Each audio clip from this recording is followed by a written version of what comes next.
இது எவ்வளோ ஸ்பெஷல்? பயங்கர ஸ்பெஷல். ஒரு சிங்கருக்கு ஒவ்வொரு டைம்லேயும் கெரியரில் வந்து ஒரு டேர்னிங் பாயிண்ட் வரும். அந்த மாதிரி முக்கியமான ஒரு பிரேக் த்ரூ கொடுக்குற பாடல்கள் ஒரு டேர்னிங் பாயிண்ட்டாக இருக்கக்கூடிய பாடல்களில் மிக முக்கியமான பாடல்களில் சில பாடல்கள் வந்து பிறை தேடும் அண்ட் சுரரை போற்று. பிறை தேடும் வந்து ஹிட்டான்னு நான் சொன்னேன் இல்லையா, அன்னிலேருந்து இன்னி வரைக்கும் ஸ்பாட்டிஃபைல டாப் 10ல் கண்டினியூஸாக இருக்குது. ஸோ அது what more can a singer ask for இல்லையா? ஸோ பிறை தேடும் இஸ் தேட் ஸ்பெஷல்.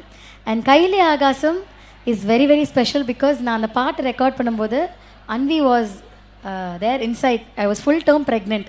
என்னால் நின்று கூட பாட முடியல, உட்காந்துட்டே ரெக்கார்ட் பண்ண அந்த பாட்டை. ஸோ அவள் பிறந்தோடனே ரிலீஸ் ஆன ஃபஸ்ட்டு பாட்டு வந்து கையிலே ஆகாசம். So and it talks about dreams coming true, achieving the impossible.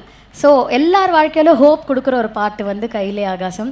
என்னோட எல்லா கான்சர்ட்ஸ்லேயும் I start my concert with Kaiyile ஆகாசம்.